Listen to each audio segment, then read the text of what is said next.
백장 어록 20번째 시간입니다. 22 부처.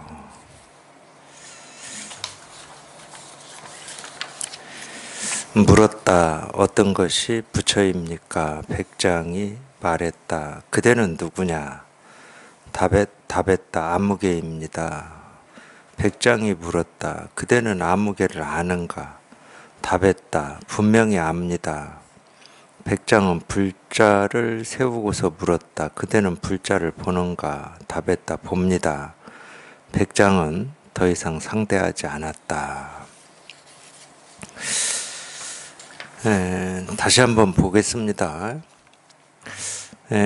어떤 스님이 찾아와서 물었겠죠. 어떤 것이 부처입니까? 하고 이렇게 물었겠죠. 어떤 것이 부처입니까?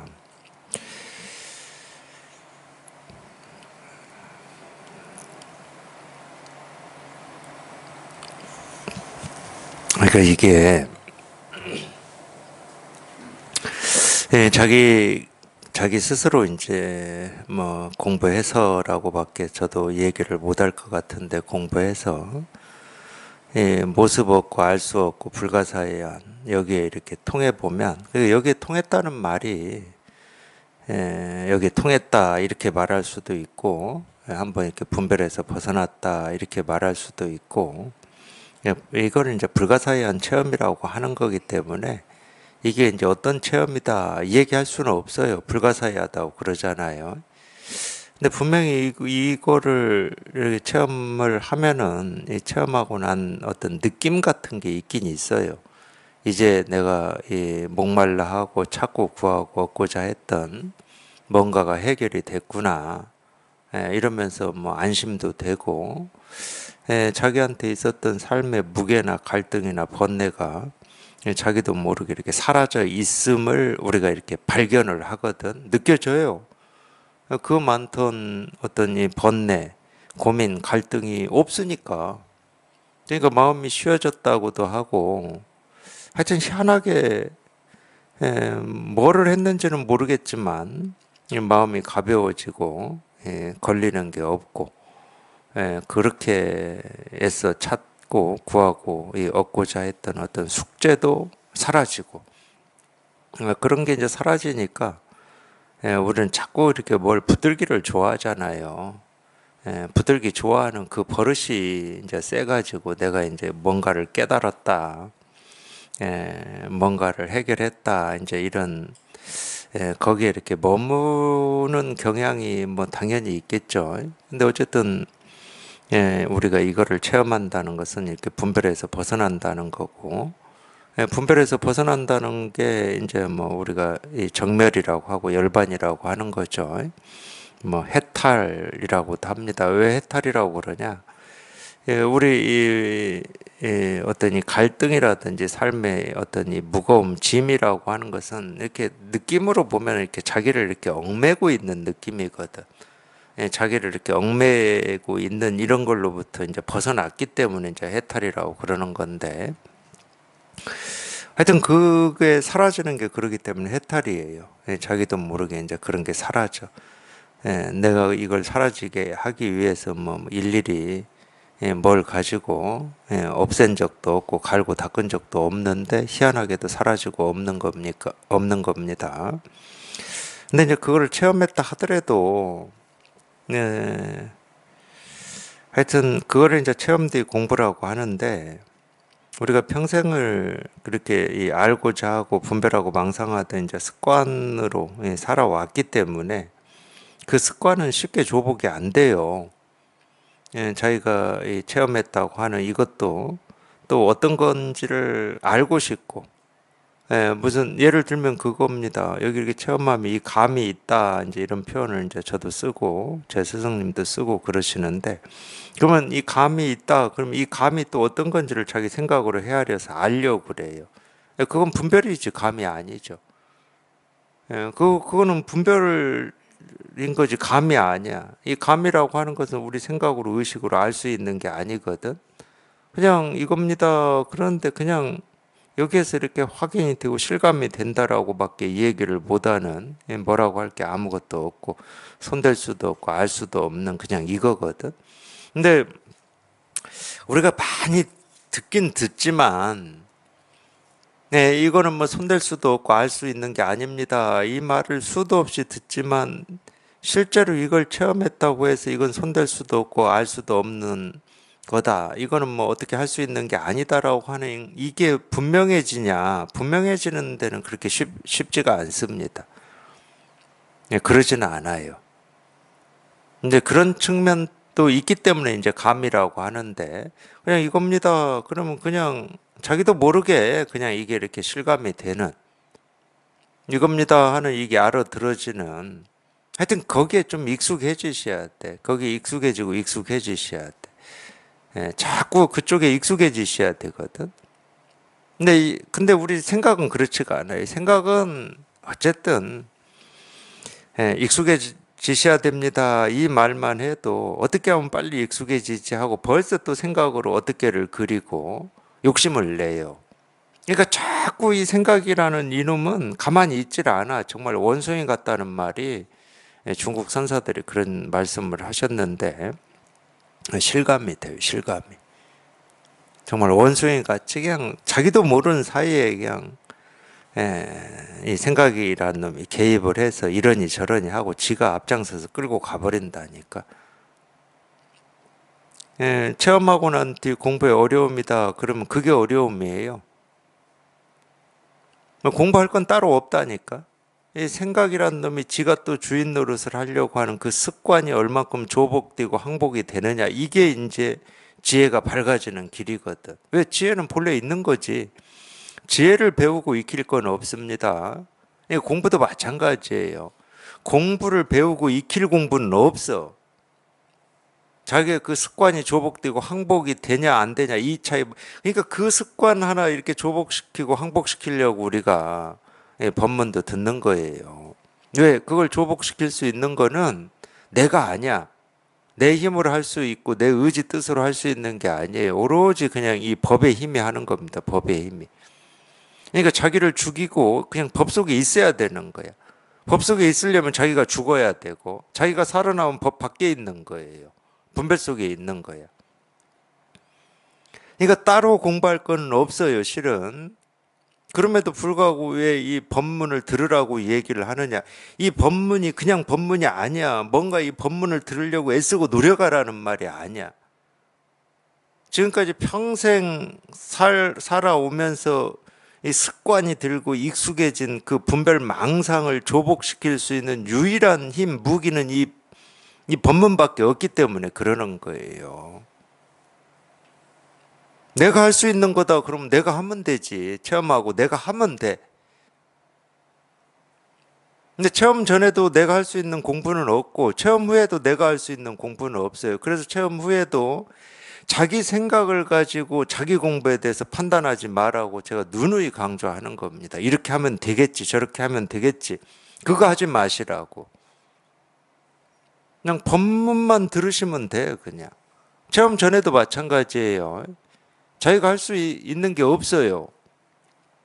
힘을 쓰면 쓸수록 어떻게 하면 할수록 멀어져. 계속 멀어지는 겁니다. 그냥 단지 그걸 뭐 이제 우리가 맡긴다 뭐 이렇게도 표현을 하는데 맡길 때도 맡기는 내가 있어요. 실은 포기한다 할 때도 포기하는 내가 있다니까. 그래서 맡긴다 포기한다 뭐 이런 것도 필요 없어. 그런 생각 하실 것도 없어.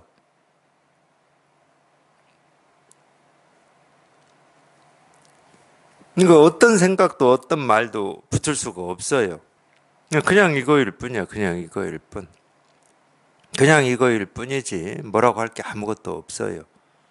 그냥 이거일 뿐이거든. 그래서 그렇게 해서 이제 이게 이렇게 분명해지면 무엇이 부처입니까? 이런 말을 들어보면 아니 부처라고 할 게 있어야 무엇을 따지고 왜를 따지고 어떻게를 따지지. 자기 스스로 그냥 부처라는 말을 들으면 부처라는 이 말 이름은 그냥 이름이 부처라는 이름이지 이 부처라는 이름에 해당하는 어떤 게 아무것도 없어. 자기는 뭐라고 할 게 아무것도 없어. 그냥 부처라는 이름만 있을 뿐이지 이 이름에 어떤 뜻이나 의미가 없어. 그러니까 여기는 갈 수가 없어요. 갈 수가. 뭐 부처가 있어야 부처에 우리가 도달하지. 깨달음이라고 할 게 있어야 깨달음에 도달하든지 깨달음을 얻든지 할 수가 있잖아. 갈 수가 없다니까. 갈 수가 없는데 어떻게 갑니까? 왜 갑니까? 가면 어떻게 됩니까? 전부 쓸데없는 생각이지. 그 이런 질문 자체가 자기 스스로가 이렇게 분명해지면 질문 자체는 아무 쓸데가 없는 말이에요. 그럼에도 이런 말에 우리가 어떤 대응을 하는 이유는 뭐냐? 이렇게 분별하고 이렇게 망상하고 이렇게 착각하고 있기 때문에 중생 노릇을 하고 있는 거거든. 그러니까 이 착각을 부수기 위한 거지. 이 말에 무슨 쓸데 있고 가치가 있어서 대응하는 게 아닙니다. 자기 스스로는 어떤 게 부처지 하고 이렇게 찾는 걸 공부라고 착각한다니까. 그러니까 왜 어떻게를 묻는 거예요. 어떻게 하면 체험이 됩니까? 어떻게 공부를 해야 됩니까? 공부한다고 착각을 해. 근데 그건 공부가 아니야. 쓸데없는 짓 하고 있는 거지. 그러니까 그 쓸데없는 그 생각을 깨부수기 위해서 대응을 하는 거지. 사실 이 공부에 대한 모든 질문이 그래요. 저희가 이걸 깨닫고 이게 분명해져 보면은 이 공부에 대한 모든 질문은 어디 쓸래야 쓸 데가 없어요. 자기 혼자 머릿속에서 그러고 있는 거야. 그러니까 어리석다고 그러는 거지. 혼자 머릿속에서 그러고 있을 뿐이야, 그냥. 어떤 것이 부처입니까? 한 대 탁 때려버리든가.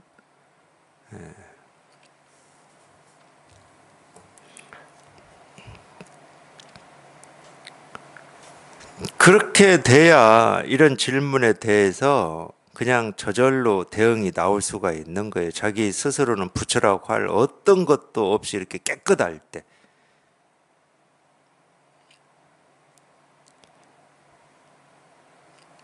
이거는 어느 스님이 마조 스님 찾아와서도 물은 겁니다. 그때 마조 스님이 그 마음, 이 마음이 곧 부처다 이렇게 가르쳤죠.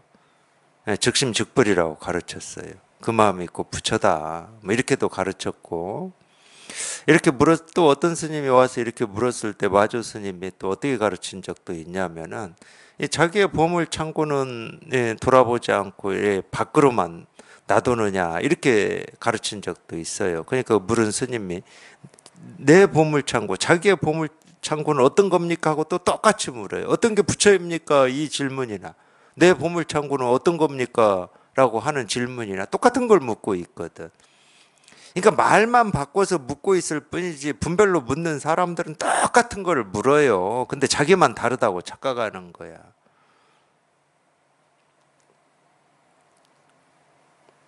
자기 보물창고를 그냥 즉각 확인하면 되지. 내 보물창고가 어떤 겁니까? 참 희한하죠. 근데 분별하는 입장에서는 내 보물창고가 어떤 건지를 이렇게 생각하는 게 더 자연스럽고 당연하다니까. 왜 그 분별에만 익숙해져 있으니까, 거기에 오염돼 있으니까. 그러니까 오히려 제 말이 더 이상하지. 자기 보물창고를 자기가 확인하면 되지. 누구한테 묻냐? 이런 말이 더 이상하지. 확인이 안 되니까 묻지요. 이런다니까.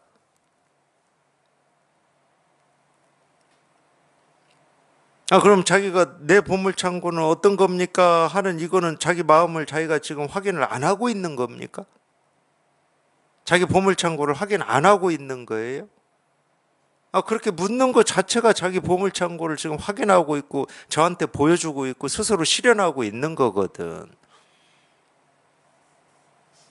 그냥 거기서 그게 그냥 확인을 하면 그만이지. 그럼 확인이 되면 되는 건데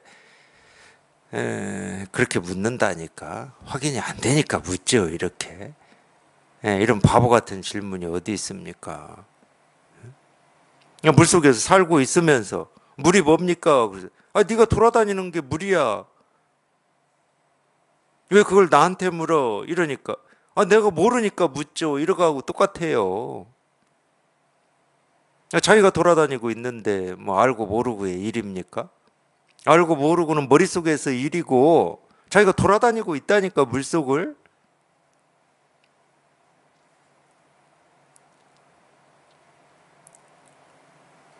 근데 달리 얘기하면 물을 일도 아니라는 거야. 묻는 것이 이상한 거지. 아, 물속을 돌아다니고 있는데 어떤 것이 물속을 돌아다니는 겁니까? 이렇게 묻는 거하고 똑같은데 어떤 것이 부처입니까? 이렇게 묻는 거는 자기가 다 하고 있으면서 어떤 것이 물속을 헤엄쳐 다니는 겁니까? 이렇게 물어요.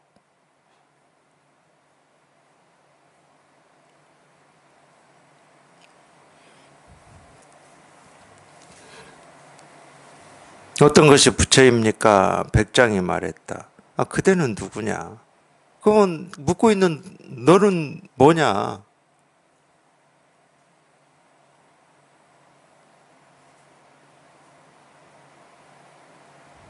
아, 묻고 있는 너는 뭐냐? 그러면.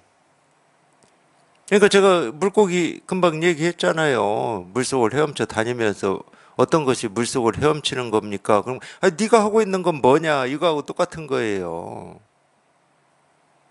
네가 하고 있는 건 뭐냐? 이러면은 헤엄치고 다니는 걸 찾고 다닙니다. 이렇게 답할 거라니까 그 물고기는.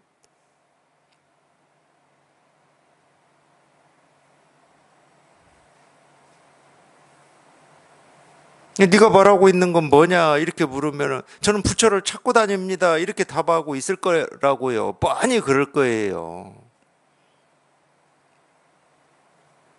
왜냐하면 자기가 어떤 것이 부처입니까? 이렇게 묻고 있는 그 마음이 자기가 찾는 이 부처라고 하는 이 마음인데도 자기는 이 부처라고 하는 이 어떤 그림을 머릿속에 따로 그려놓고 이런 깨달은 마음이 어떤 걸까? 이 깨달은 마음에 도달을 하기 위해서는 어찌 해야 되는가라고 하는 이 자기 생각 속에 빠져 있는 거야.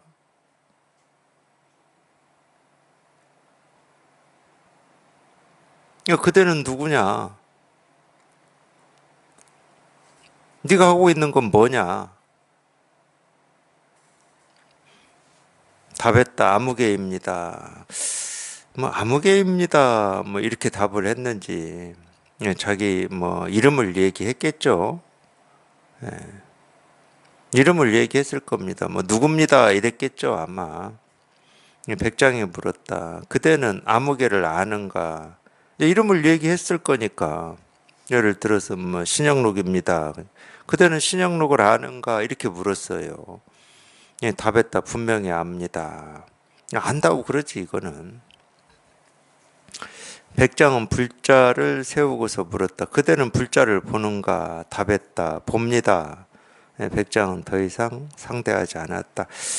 예, 상대할 가치가 가치를 얘기하는 건 좀 그렇고 예, 상대할 수가 없죠.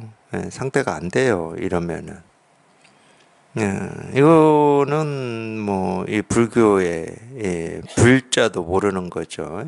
불교의 비읍자도 적어도 우리가 뭐 불교를 뭐 이렇게 선을 공부하지 않았다 하더라도 교리를 공부했다 하더라도 교리 경전에도 다 나오잖아요. 모습 없음으로 보는 게 즉견열애다 이런 말 다 나오잖아 기본적으로. 근데 불자를 딱 세우고 이걸 보느냐 그랬더니 불자를 보는가 그냥 봅니다. 아니 분별만 하자는 얘기인데 불교의 어떤 기초도 지금 안 돼 있는 거잖아. 적어도 금강경에 그런 가르침을 조금이라도 진지하게 읽었다 그러면은 이 모습이 모습 아님을 보는 게 즉견열애 견성이라는 거죠. 근데 불자를 불자로 보고 산을 산으로 보고 강을 강으로만 보면서 불교 공부를 안 하겠다는 얘기 아닌가요?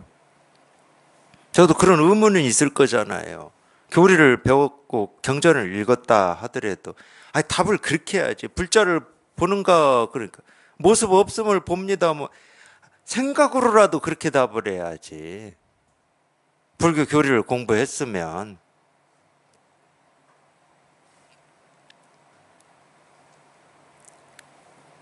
모습을 모습으로만 보는데 무슨 얘기를 합니까? 계속 안다 모른다만 얘기하고 있는데 무슨 얘기를 하냐고. 적어도 이런 본문을 듣고 불교 경전을 조금이라도 관심 있게 봤다 그러면은 경전도 다 그런 얘기 나오거든. 만법 규일이다, 뭐 만법에 자성이 없다 이런 얘기 다 나오잖아요. 뭐 색즉 시공이다, 공즉 시색이다 이런 말 다 나오잖아. 생각으로라도 그렇게 답을 하면 안 되지.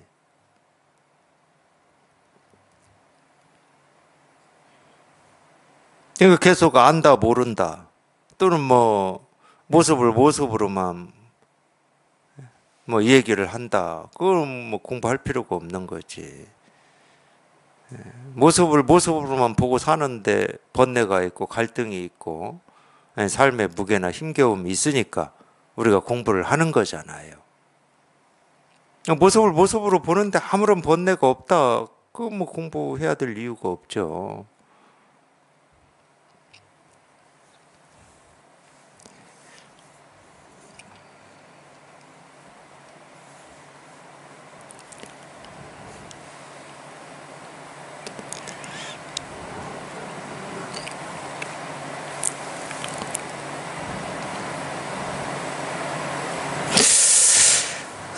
적어도 그렇게는 답해야 되는 거 아닙니까? 갑자기 이렇게 대화하다가 이게 무엇이냐 그러면은 아니 아직 못 깨달았다 하더라도 불교를 조금이라도 우리가 공부했다 그러면은 이 컵이라고 할 수는 없습니다. 이 정도는 답해야 되는 거 아니에요? 사물이라고 할 수는 없습니다. 뭐 이렇게.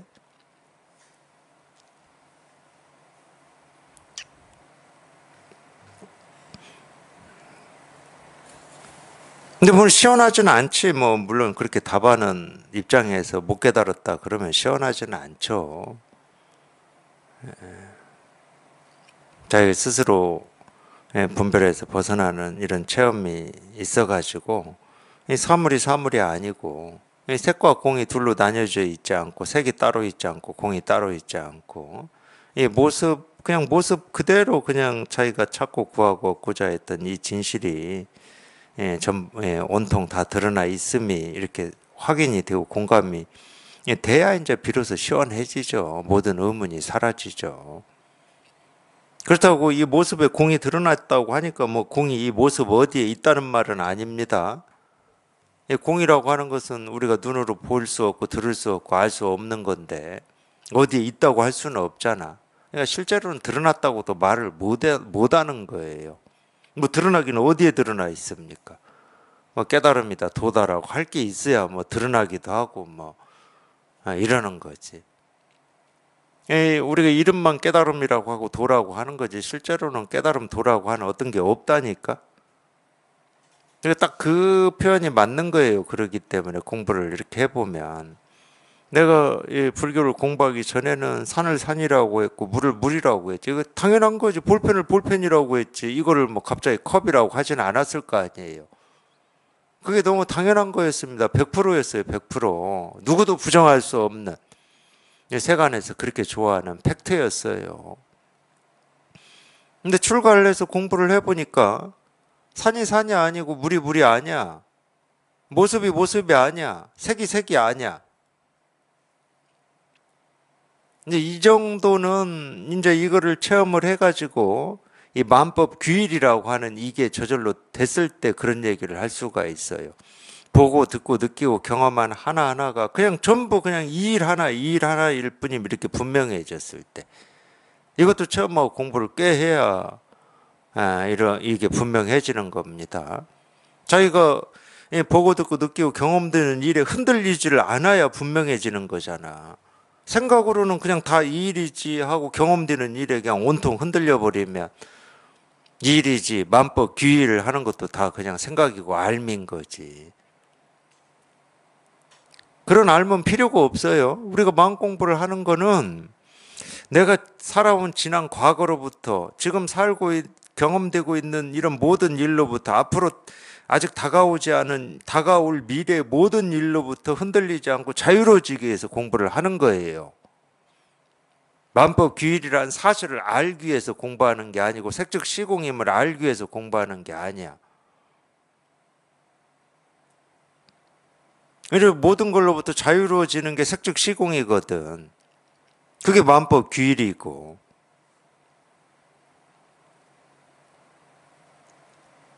그래서 실제로 이 물이 물이 아니고 산이 산이 아니다라고 하는 이게 이렇게 확실하게 분명해지는데도 체험하고 이제 시간이 좀 걸리겠죠. 근데 더 공부를 해보니까 그냥 산은 산이고 물은 물이야. 뭐가 뭐 맞니 안 맞니 할 게 아무것도 없어. 산이 산이 아니고 물이 물이 아니다고 할 것도 없고 산이 산이고 물이 물이다고 할 것도 없어. 그냥 아무것도 손댈 것도 없어. 산이니 물이니 뭐 손댈 것도 없고 하늘이니 땅이니 손댈 것도 없고. 근데 세간에서 쓰고 있는 어떤 이런 언어라든지 어떤 이 질서 이거를 또 벗어날 필요도 없어. 사람들이 하늘이라고 하고 땅이라고 이름 붙이니까 그냥 하늘이라고 하고 땅이라고 해도 그냥 아무 문제가 없어.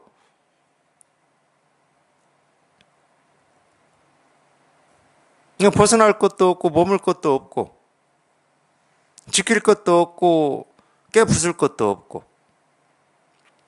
아무 손댈 게 없어. 아무 손댈 게.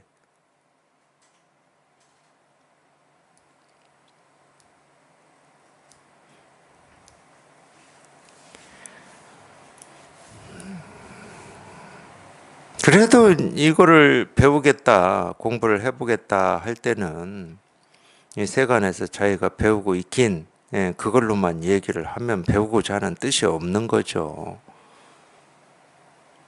여전히 뭐 컵을 컵이라고 하고 시계를 시계라고 하고 뭐 볼펜을 볼펜이라고 하고 그러는 데는 뭘 배웁니까? 배울 게 없잖아.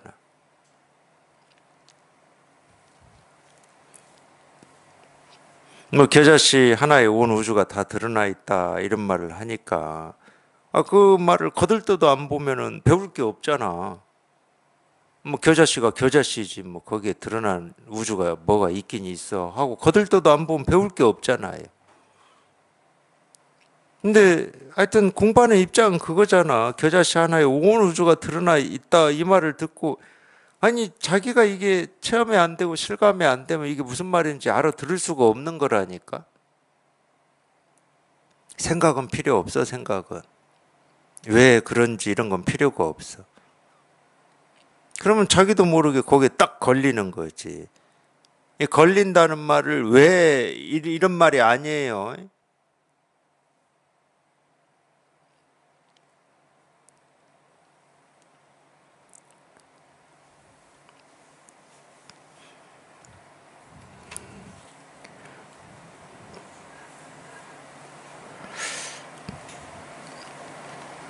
근데 알아들을 수는 없고 내 스스로 어떻게 할 수는 없으니까.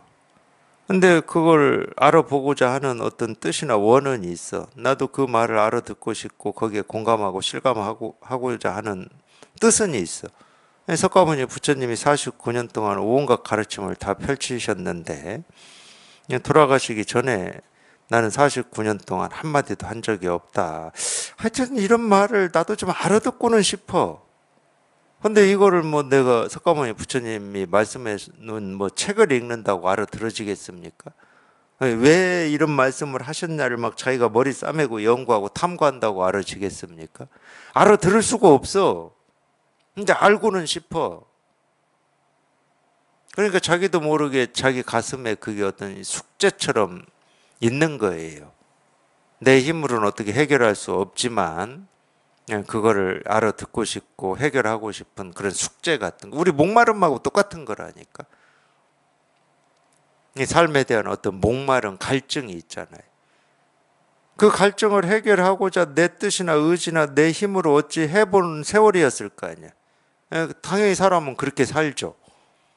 근데 그렇게 해가지고 이 목마름이 해결이 됐냐? 안 돼. 그래서 마음 공부하시는 거거든. 그럼 마음 공부하기 전까지 그 목마름을 해결하기 위해서 자기 나름대로는 최선을 다해서 자기 힘과 의지, 뜻으로 뭔가를 해보신 시간이에요.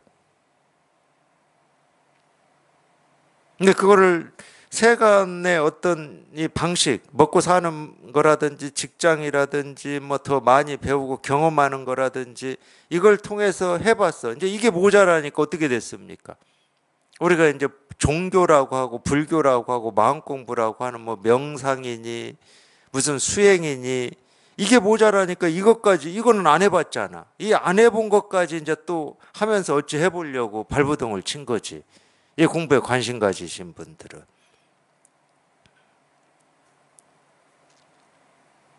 근데 역시 그게 뭐 명상이든 마음 공부든 어찌 해보려고 하는 거는 세간 속에서 어찌 해보려고 하는 거랑 똑같은 방식이기 때문에 그것도 몸부림만 치는 겁니다. 몸부림만. 물론 어떤 효과 같은 게 있어요. 내가 아직 해보지 않은 거고 생각을 가라앉히고 차분하게 하는 이런 효과 같은 게 있어. 근데 그건 깨달음하고는 상관이 없는 거죠.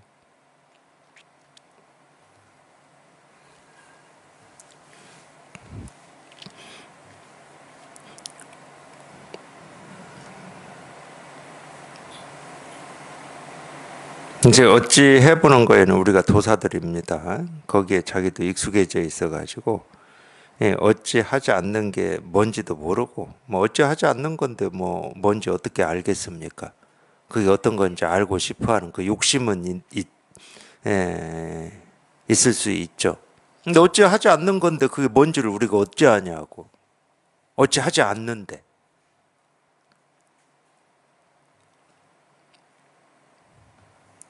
그러니까 똑같아요. 어떤 것이 부처입니까? 하는 거나 어찌 하지 않는 것이 무엇입니까? 하는 거나 똑같아. 우리 생각, 알고 모름이라고 하는 이 생각을 가지고는 도달할 수가 없는 건데 자꾸 알고 모르는 걸로 그거를 해결하려고 하는 하여튼 고약한 병이에요. 중생의 병은 참 고약한 병입니다. 그럼에도 불구하고 우리가 자기 스스로 이거 하나 해결해 보겠다라고 하는 이 뜻과 원이 자기를 분별해서 벗어나게 하는 겁니다. 유일한 힘이에요. 유일한 힘. 한번 벗어나고 그걸 이제 발심이라고 그러는데 근데 이 발심조차도 내가 뭐 키우거나 줄일 수가 있습니까? 발심조차도 내가 어찌 할 수가 없어요. 어떻게 할 수 있는 게 아니야. 뭐 키운다고 키워지는 것도 아니고 줄인다고 줄어드는 것도 아닙니다. 그러니까 예를 들어서 우리가 부처님의 이 말씀 가르침을 어떤 늘 듣는 어떤 환경이나 조건 속에 있다. 그러면은 조금은 그런 환경이 있지 않은 사람들보다는 이런 마음 공부를 할 확률이나 경향성이 많을 수가 있죠. 왜냐하면은 우리 사람은 누구나 다 이 삶에 대한 갈증과 목마름이 있습니다. 누구나. 하여튼 눈 달리고 코 달리고 입 달리고 두 발로 걷고 다니는 이 동물은 누구나 다 그 갈증과 목마름이 있어요. 그럴 수밖에 없어. 그래서 이 갈증과 목마름이라고 하는 게 어떤 이 불교 또는 이 석가모니 부처님의 이 가르침 마음 공부 쪽으로 갈 가능성이 많지. 자주 접하다 보면은. 근데 다 그렇다고 할 수는 없어요. 다 그렇게 되지는 않을 겁니다, 아마. 가능성이 좀 많아요. 근데 우리가 예를 들어서 누구나 다 이런 갈증과 목마름이 있는데 예를 들어서 뭐 돈을 많이 벌고 뭐 경제적으로 풍족하게 살면 이런 갈증과 목마름이 해결이 될 수 있다라고 하는 그런 교육이라든지 그런 분위기 속에서 우리가 산다. 그럼 그쪽으로 가겠지. 그쪽으로 갈 가능성이 훨씬 많아요. 그게 이제 세간의 방식인데 그러니까 우리가 보고 듣고 느끼고 경험하는 건 지금 다 세간의 방식밖에 없잖아. 그러니까 자기 목마름과 갈증을 세간의 어떤 걸로 해결할 수 있다고 생각하고 그걸 추구하는 겁니다. 그게 세간의 삶이에요. 그게 뭐 부든 뭐 하여튼 뭐든 다 그래요. 그러니까 역사적으로 보면 이 세간의 방식은 눈에 보이고 들리고 손에 잡히는 거거든. 그러니까 가까워. 그러니까 가까우니까 그쪽으로 갈 가능성이 훨씬 많죠. 역사적으로 보면 그래요. 근데 이 우리가 이 마음이라고 하는 이런 가르침은 손에 안 잡히잖아. 눈에 안 보여요. 안 들려. 그러니까 여기에서 내 이 목마름과 갈증이 해결이 될 거다라고 하는 어떤 이 믿음이나 안심이 되기가 쉽지가 않아요. 그러니까 인류 역사에서 한 번도 이런 마음 공부가 주류가 된, 뭐 주류는 얘기할 것도 없고 그냥 어느 역사에서나 극소수가 하는 겁니다.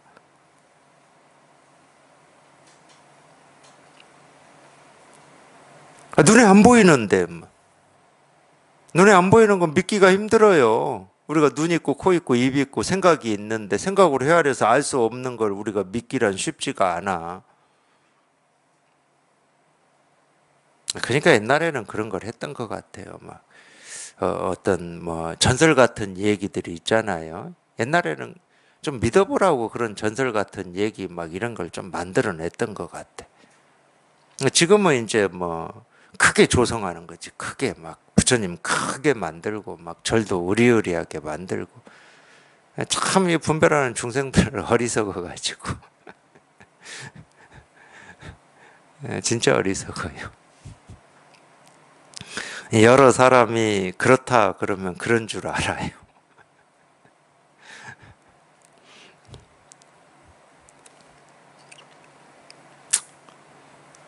뭐 어쩔 수 없죠. 뭐.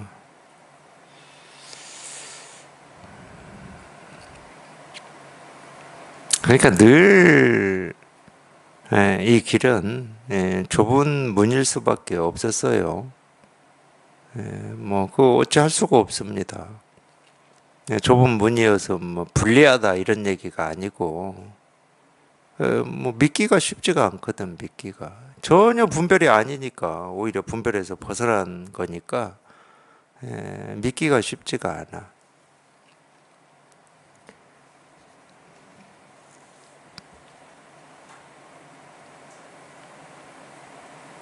신기하죠. 참 불가사의합니다. 누구나 다 똑같이 삶의 어떤 어려움이나 힘겨움이나 무게를 겪으면서 이렇게 살고 있는 건 똑같은데, 그러니까 똑같다는 말은 우리가 쉽게 말하면 세간에서 자기의 이 목마름이나 갈증을 해결해 보려고 자기 나름으로는 최선을 다하고 수천 수만 번을 반복했다는 얘기입니다. 해결해 보려고 하는 어떤 시도나 노력을 수천 수만 번을 했어요. 수천 수만 번을. 그래서 그 방식에 익숙해져 가지고 그 방식 이외의 것에 눈을 돌리고 여유를 갖기가 쉽지가 않았을 텐데 희한하게 자기의 목마름과 갈증을 이런 마음 공부나 종교에서 해결할 수 있을 것 같다라고 하는 어떤 자기 감을 가지고 이 공부 인연이 됐다. 참 신기한 거예요, 그것도. 제가 왜 마음 공부를 왜 관심이 있는지 저는 제가 이렇게 살고 있으면서도 모른다니까. 알 수가 없어요. 제가 왜 마음 공부에 관심을 가지고 예를 들어서 뭐 20살 때부터 뭐 때때로 시시때때로 어떤 이런 걸 얘기하는 거에 나도 모르게 끌렸는지 모릅니다, 저도.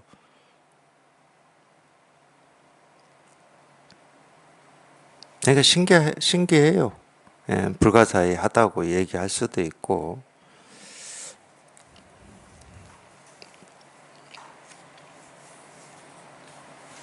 23. 나의 허물. 백장은 어떤 승려를 장경이 있는 곳으로 보내면서 말했다. 이 장경회휘라고 하는 이 스님인데, 이 장경이라고 하는 것은 어떤 뭐 지명이겠죠. 지명 뭐 이런 거겠죠. 이 마조 문화에서 공부를 했다고 합니다. 장경이라고 하는 스님이. 백장도 이 마조 문화에서 공부를 한 마조의 제자잖아요. 그러면 이 백장과의 장경은 이 동문수학을 했다고 봐야죠. 이런 걸 우리가 불교에서는 도반이라고 그럽니다. 도반. 그러니까 이 백장이 이제 법을 펼치고 있을 때였겠죠. 백장 문화를 와서 공부하는 어떤 스님을 장경 스님한테 보냈다는 거예요. 장경 스님한테. 그가 법당에 올라 법을 말하거든 너는 곧장 좌구를 펴고서 절을 올리고 일어나 신발 한 짝을 들어 소매로 먼지를 털고 뒤집어 엎어놓아라. 근데 이제 이런 얘기가 백장 스님한테도 나오잖아요. 백장 스님이 이 법을 펴고 있을 때 스승인 마조가 된장 단지 3개를 보내잖아요. 뭐 이런 일도 있고 또 마조 스님이 어떤 스님을 시켜서 그 누굽니까?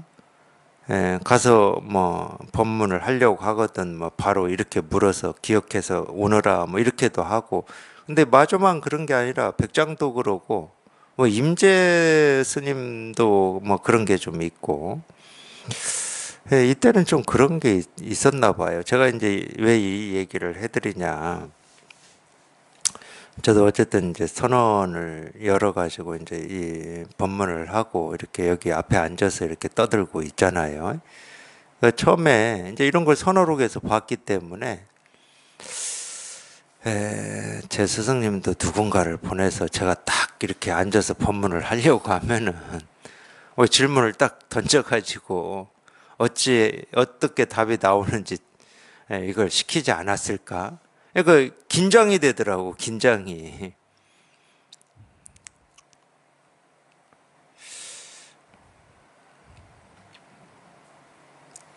지금은 이제 예를 들어서 그가 법당에 올라 법을 이제 이렇게 설법을 하려고 하는데 설법을 하기도 전에 좌구라고 하는 건 지금으로 치면 방석이에요, 방석. 앉는 도구라고 하는 거니까 방석이죠. 좌구를 펴고 절을 하라는 거예요, 절을 하고 일어나서 신발 한 짝을 이렇게 들어서 소매로 먼지를 이렇게 신발을 털고 뒤집어 엎어놓으라는 거예요. 지금은 이런 말, 제가 이렇게 법회를 하는데 누가 이렇게 했다 그러면은 이거 뭐 긴장할 것도 없고 뭐 아무 뭐가 없어요. 근데 처음 제가 선언을 열고 법회할 때는 어떤 질문, 뭐 제가 상상도 못하는 뭐 이런 질문이 나왔을 때 내 과연 제대로 대응을 할 수 있을까? 이런 생각이 있었죠. 그러니까 긴장을 하죠. 근데 그것도 제 공부에는 도움이 많이 됐던 것 같아요. 어떤 이 공부의 어떤 이 완성이라든지 끝이라고 하는 이런 자만을 가지지 않는 사실은 이건 중요한 겁니다. 공부에서 공부의 이 완성은 없어요. 제가 지금까지 공부하면서도 마찬가지입니다. 완성이 없어. 지금 보는 게 다 제대로 보는 이 깊이가 있다고 여길 수는 있지만 또 뭐 1년 지나서 다음에 보면은 그렇지 않은 것도 많습니다. 단지 다른 건 그거예요. 지금은 누가 와서 이렇게 한다고 해도 여기에 뭐 아무런 어떤 생각 없이 망설임 없이 주저함 없이 뭐 한마디를 하든 뭐 입을 다물든 할 수 있다니까.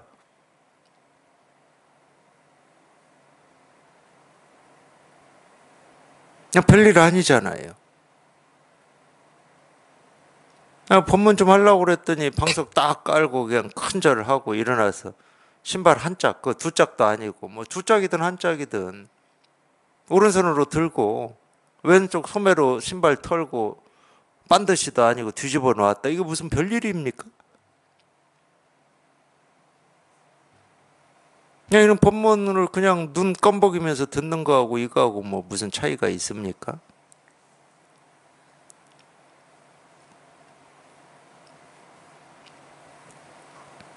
근데 왜 이런 거에 우리가 어떤 이렇게 주저하고 망설이고 긴장하냐면 저게 무슨 뜻이 있을까? 이런 것 때문에 그래. 자꾸 저렇게 하는 어떤 의미, 뜻, 저 사람의 의도. 우리 그런 거 배웠잖아요. 학교 다니면서 시험 문제 많이 나오잖아. 국어 시간에. 이 작가의 의도가 뭐냐 이런 거. 그러니까 남의 의도 파악하는데 우리는 시간을 너무 많이 투자해. 남의 의도 파악하지 마세요. 특히 이 공부는 세간도 그럴 건데 특히 이 공부에서는 남의 의도, 특히 가르친 사람의 의도 파악하지 마세요.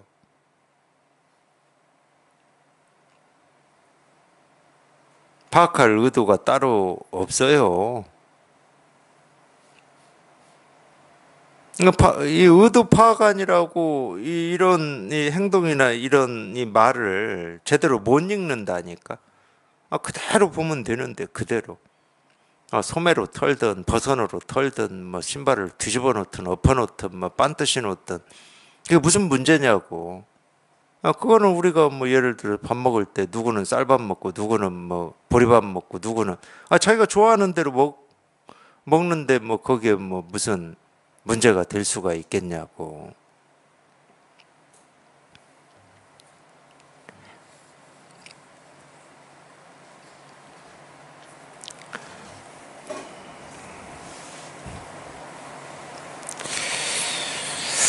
물론 뭐 그런 거는 있겠죠.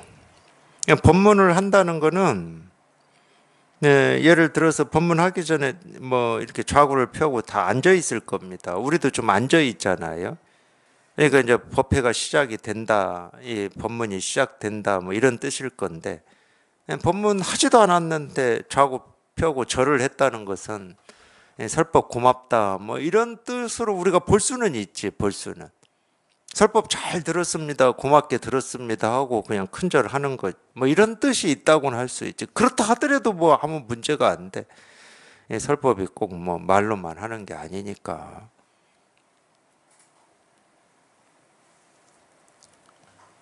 근데 그런 뜻도 생각할 것도 없어. 뭐 법회가 끝났든 뭐 시작이 안 됐다고 하든 뭐 그런 거 아무 신경 쓸 것도 없고, 어떤 이 법이라고 하는 어떤 생각이 있으면은 뭐 그런 걸 따지겠지만, 이 법이라고 하는 거는 자기 생각 속에 있는 게 아니야.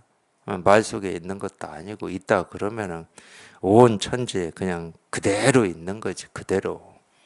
이렇게 이 설법을 해야 무슨 법이 드러나는 것도 아니고, 그냥 온 천지에 있는 건데 뭐.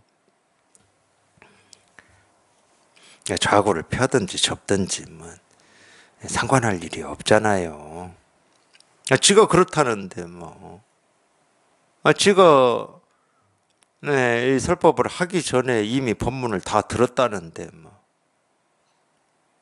정 미심쩍으면은 물으면 되잖아요. 물으면 정말로 말하기 전에 이거를 다 들었는지를 확인해 보면 되잖아. 이런 행동에 뭐 당황을 하고 뭐 긴장을 하고 이런 것보다 확인을 하면 되잖아요. 정 그렇다면.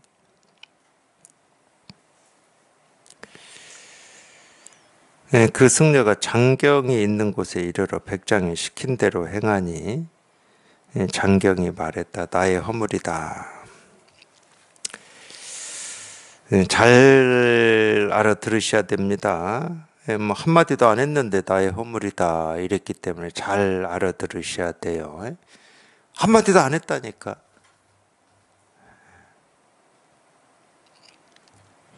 그렇다고 어떤 스님이 법회에 참석해가지고 신발 한 짝 들어서 소매로 먼지 털고 뒤집어 엎어 놓았기 때문에 허물이다. 그게 자기 허물이다. 뭐 이게 잘못된 행동이 내 법회장에서 이런 잘못된 일이 일어났기 때문에 허물이다. 이렇게도 알아들으시면 안 돼요. 그런 얘기가 아닙니다. 그러니까 잘 알아들으셔야 돼. 한마디도 안 했어.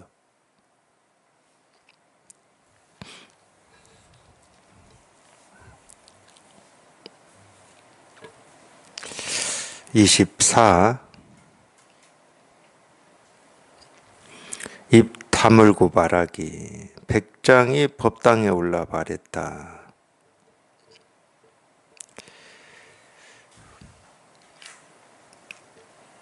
백장 스님이 이렇게 시켰으니까 나의 허물이다 이렇게 장경 스님이 대답한 거를 이제 가서 백장 스님한테 얘기를 했겠죠. 그건 안 나옵니다. 얘기를 했을 때 백장 스님이 무슨 말씀을 하셨는지는 안 나와요. 입 다물고 말하기. 백장이 법당에 올라 말했다. 목구멍과 입술을 합치고서 얼른 말하라.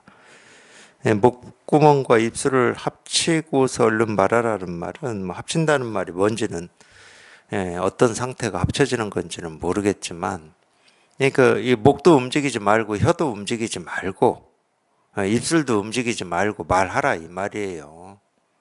그건 뭐 안 되는 말이죠.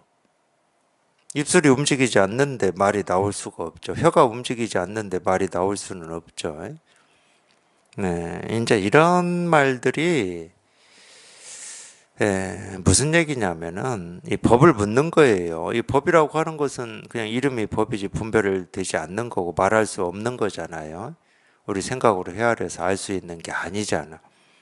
그러니까 말이 끊어지고 생각이 끊어진 거를 우리가 이제 법이라고 하고 실상이라고 하고 도라고 이러는 건데, 이제 그걸 이렇게 표현하는 거예요. 이 말할 수 없는 거, 말로는 불가능하고 어찌할 수 없는 거, 손댈 수 없는 거. 말할 수 없는 거를 한마디 해봐라 이런 말하고 똑같아요. 물론 법문이라고 하는 게 다 그겁니다. 이 말할 수 없는 걸 말로 하고 있는 거예요. 이산이 말했다. 저는 말할 수 없습니다. 스님께서 말씀해 주십시오. 그러니까 이런 거하고 똑같아. 우리가 어떤 자기 생각을 따라가고 말 따라간다라고 하는 게 뭐하고 똑같냐면, 이 말을 하지 말고 한마디 해봐라 이러니까 저는 말할 수 없습니다 이렇게 말하는 거하고 똑같아. 저는 말할 수 없습니다. 벌써 입술을 움직였고 혀를 움직였고 말을 해버렸습니다. 근데 우리는 저는 말할 수 없습니다 이런 말을 들으면 아, 말을 못하는구나 이렇게 생각을 해버려요. 근데 저는 말할 수 없습니다 하고 말 다 했어요 지금.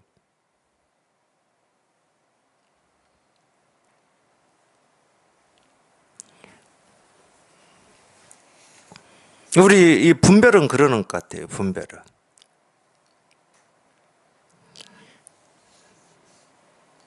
이건 손댈 수 없고 말할 수 없고 알 수 없는 거다 그러면은 아, 이거는 손댈 수 없고 말할 수 없고 알 수 없는 거구나 하고 이렇게 말을 해버린다니까. 손을 대버려. 이런 식으로. 그런 말을 듣고 그냥 생각이 부러지고 말이 사라져 버려야 되는데, 아, 법은 손댈 수 없는 거구나. 모습이 없는 거구나. 불가사의한 거구나. 이렇게 말을 해버려.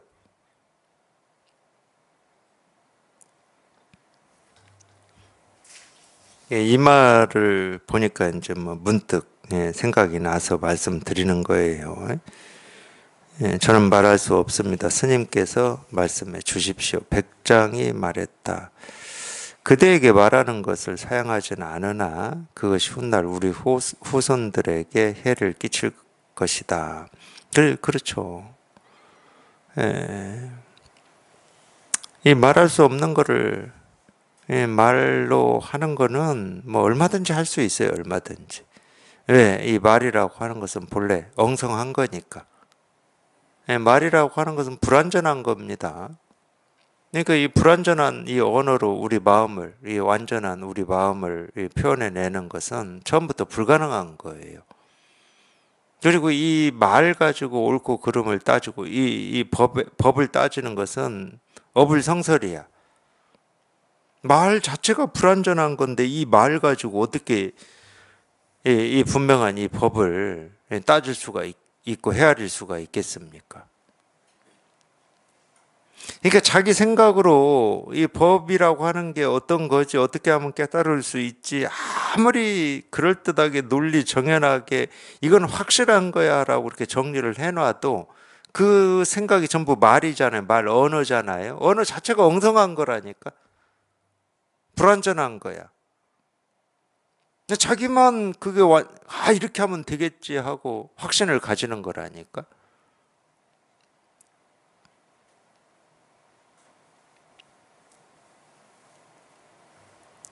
그러니까 방편으로는 뭐 불완전한 언어로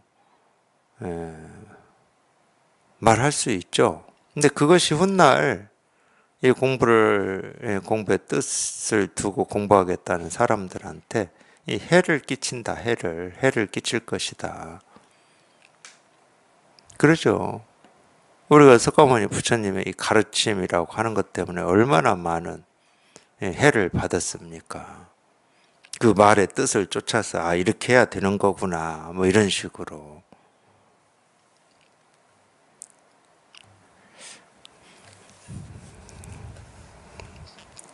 오봉이 말했다.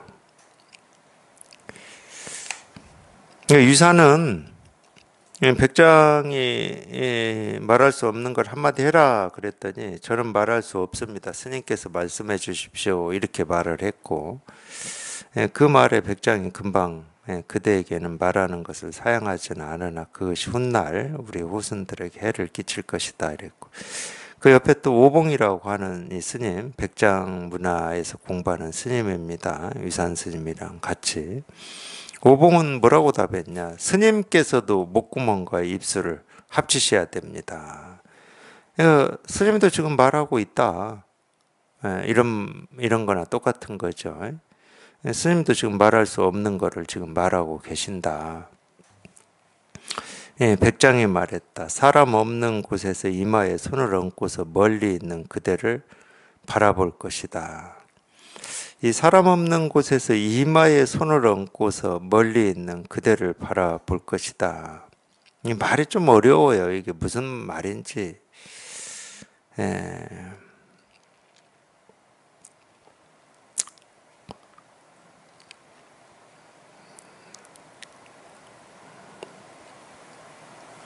우리가 멀리 볼 때 이렇게 이마에 손을 얹고 보는 것까지는 알겠는데 이마에 손을 얹고서 멀리 있는 그대를 바라볼 것이다. 이게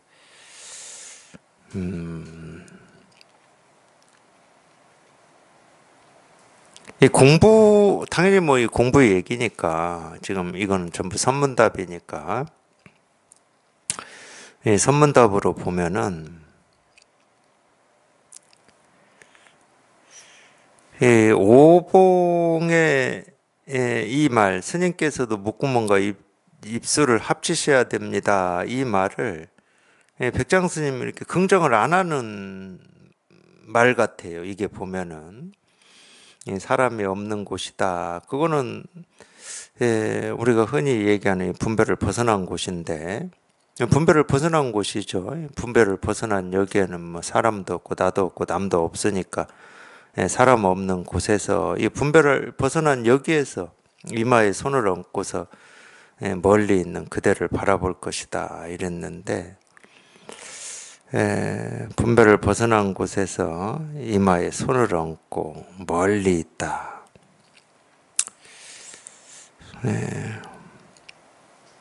그러니까 이 지금 오봉이라고 하는 스님이 이렇게 멀리 있다는 거잖아요. 백장 스님이 사람 없는 곳에서 이마에 손을 얹고서 이렇게 보는 사람이 있고 오봉은 멀리 있다는 게 멀리. 그래서 오봉의 이마를 긍정하지 않는 그런 표현이에요. 제가 이렇게 볼 때는 손 얹고 멀리 있는 그대를 바라볼 것이다. 이 공부는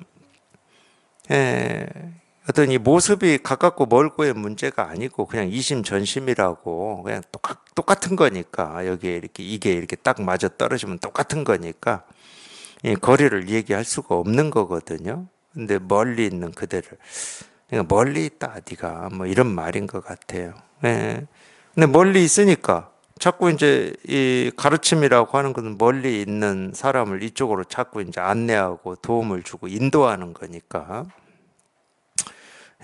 이런 가르침으로 너를 자꾸 이쪽으로 이렇게 끌어온다 뭐 이런 뜻일 수도 있겠어요. 그런 말일 수도 있겠습니다. 우남이 말했다. 저에게는 말하는 곳이 있습니다. 스님께서 그것을 말씀해 주십시오. 백장이 말했다. 목구멍과 입술을 합치고서 얼른 말하라. 우남이 말했다. 스님에게도 지금 말하는 곳이 있습니다. 백장이 말했다. 후손에게 해를 끼쳤구나.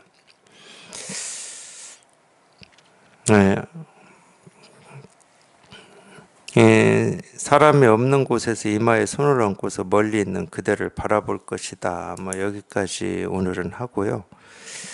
그러니까 참 이 가르침이라고 하는 게 이런 면이 있는 겁니다. 그러니까 이 법문을 들으실 때도 이 법문의 이 말을 쫓아서 듣지 마시고, 이 말을 쫓아서 들으면 전부 이거는 이 부작용이고 해예요.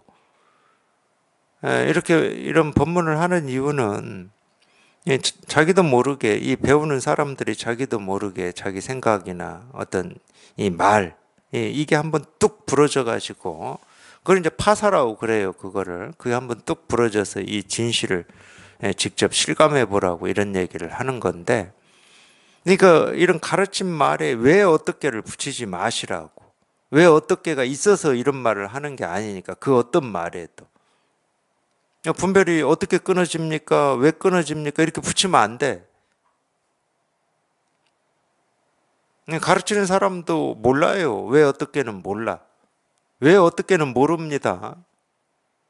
단지 그냥 이 모습이었고 알 수 없는 이 진실이라고 하고 실상이라고 하는 이거 하나 이렇게 분명할 뿐이지. 이거 하나 그냥 이렇게 전할 뿐이고 이거 하나 이렇게 가르칠 뿐입니다.